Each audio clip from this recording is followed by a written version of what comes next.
4월 16일 고난주간 특별 새벽 기도에 하늘에서 내리는 일용할 양식 하나님의 말씀은 마태복음 27장 15절에서 23절 말씀입니다. 명절이 되면 총독이 무리의 청원대로 죄수한 사람을 놓아주는 전례가 있더니 그때에 바라바라 하는 유명한 죄수가 있는데 그들이 모였을 때에 빌라도가 물어 이르되 너희는 내가 누구를 너희에게 놓아주기를 원하느냐 바라바냐 그리스도라 하는 예수냐 하니 이는 그가 그들의 시기로 예수를 넘겨준 줄을 알미더라.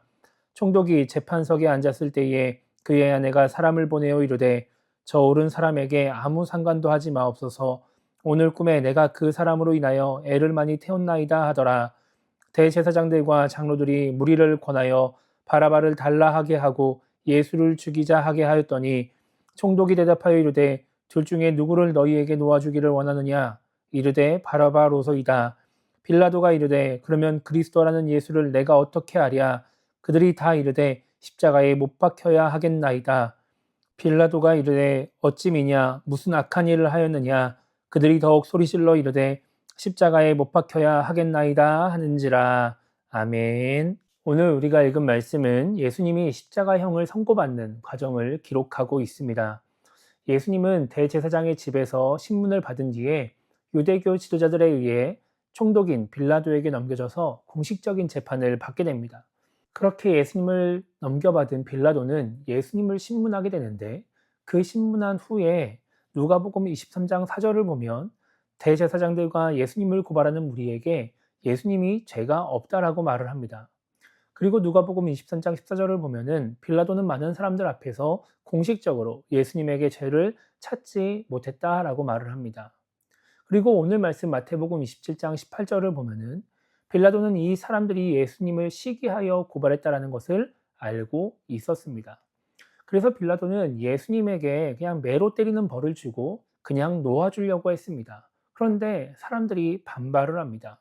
여기서 빌라도는 명절에 백성들의 청원에 따라 죄수를 놓아주는 전례가 있었기 때문에 백성들의 의사를 물어봅니다.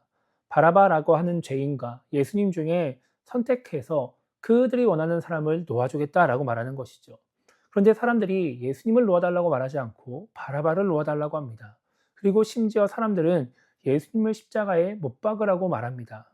그러니까 오늘 말씀 23절에서 빌라도가 이렇게 말을 해요. 어찌 미냐 무슨 악한 일을 하였느냐 이렇게 말을 하죠. 그런데 성경을 보니까 그들이 더욱 소리질러 이르되 십자가에 못 박혀야 하겠나이다 이렇게 말을 합니다. 빌라도가 왜 예수님을 십자가에 못 박으려고 하냐, 이 사람이 도대체 무슨 악한 일을 했냐라고 말을 할 때 사람들은 더욱더 소리를 지르고 십자가에 못 박으라고 말을 합니다. 이 사람들이 이렇게 한 이유는 20절에 나옵니다. 20절을 보면은 대제사장들과 장로들이 무리를 권하여 바라바를 달라 하게 하고 예수를 죽이자 하게 하였더니라고 말씀하고 있죠. 그러니까 대제사장들과 장로들, 당시의 권력자들이 사람들을 시켜서 바라바를 놓아주고 예수님을 죽이도록 한 것입니다. 오늘 말씀에는 빌라도, 유대교의 지도자들, 그리고 백성들 이렇게 세 종류의 사람들이 나옵니다. 그리고 그들 모두는 예수님에게 죄가 있다고 생각하지 않았습니다. 만약 유대교의 지도자들이 예수님에게 죄가 있다고 생각했으면 정확하게 그 죄를 밝혔을 것이고 빌라도도 수긍했을 것입니다. 만약에 백성들이 정말 예수님이 죄가 있다는 것을 알았다면, 정말 예수님이 죄가 있었다면 백성들이 이렇게 십자가에 못 박으라고 소리 지르지 않아도 빌라도가 정확하게 판단을 해서 죄에 대한 처벌을 내렸을 것입니다. 그런데 죄가 없으니까, 빌라도가 정확하게 예수님을 처벌할 수가 없으니까 사람들이 소리를 지르고 우겨서 예수님을 십자가에 못 박으려고 하는 것입니다. 죄가 없는 사람을 처벌하는 것은 옳은 일이 아니죠. 심지어 사형에 처하는 것, 십자가에 못 박는 그런 최고의 형벌을 받게 하는 것은 더더욱 옳은 일이 아닙니다. 그런데 아무도, 빌라도도 유대교의 지도자도 그리고 백성들도 아무도 그 옳은 일을 하려고 하지 않습니다. 그저 그냥 밀란을 막아서 총독이라는 자리를 지키기 위해서, 또 종교적인 권위를 위협하는 그런 사람을 제거하기 위해서, 또한 지도자의 권위에 굴복해서 불이익을 받지 않기 위해 옳은 일을 하지 않는 것입니다. 그렇게 모든 사람들이 옳은 일을 하려고 하지 않아서 예수님은 십자가에 못 박혀 죽으십니다. 물론 하나님의 뜻을 이루는 관점에서는 예수님이 죽으셔야 했습니다. 그런데 그것은 하나님의 관점인 것이지 우리가 생각할 수 있는 부분이 아닙니다. 그렇다고 해서 설령 하나님의 뜻이 그렇게 예수님이 죽는 것이기 때문에 이 사람들이 잘못하지 않은 것이다 라고 말할 수는 없습니다. 성경은 예수님을 십자가에 못 박아 죽인 것이 이스라엘 백성들의 분명한 잘못이라고 말씀하고 있습니다. 우리는 하나님의 뜻을 정확히 알 수 없는 존재입니다. 그렇기 때문에 우리는 옳은 일을 행하려고 애를 써야 하고 올바른 길을 가는 사람이 되려고 애를 써야 합니다. 옳은 일을 행하고 올바른 길을 감으로써 하나님의 뜻을 이루려고 해야지, 내가 잘못된 행동을 해놓고 옳지 않은 일을 해놓고서 합력하여 선이 이루어지기를 바라는 것은 잘못된 마음인 것이죠.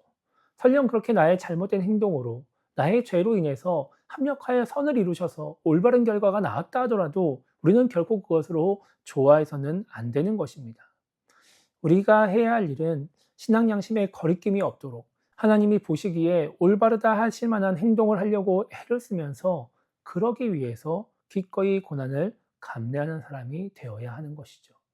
설령 밀란이 일어나서 총독의 자리를 내려놓아야 한다 할지라도, 설령 사람들의 인기가 그 사람에게 쏠려서 나의 인기가 떨어지고 나의 권한이 축소된다 할지라도, 설령 내가 그 권위에 굴복하지 않아서 인생을 살면서 불이익을 당하고 어려움을 당한다 할지라도, 우리는 옳은 일을 위해서 기꺼이 고난을 감수할 수 있는 사람이 되어야 하는 것입니다. 우리가 이 땅을 살아가면서 옳은 일을 하려고 또 올바른 길을 가려고 애를 쓰지 않으면 우리는 오늘 말씀에 나오는 빌라도나 또 유대교의 지도자나 아니면 백성들과 별반 다를 바 없는 사람이 되는 것입니다. 그래서 오늘 하루를 시작하면서 우리가 이렇게 기도했으면 좋겠습니다. 하나님을 믿는 사람으로서 옳은 행동을 하며 올바른 길을 가는 신앙인이 될 수 있게 달라고 기도했으면 좋겠고요. 그럼으로써 예수님을 죽인 사람들처럼 잘못된 행동을 하지 않고 하나님이 보시기에 정말 올바르다 인정할 만한 그런 신앙인이 될 수 있게 달라고 기도하면서 오늘 하루를 시작했으면 좋겠습니다. 때로는 그 옳은 일 때문에 고난과 어려움을 겪는다 할지라도 흔들리지 않고 그 옳은 길을 나아가는 우리 모두가 되기를 주님의 이름으로 축복합니다.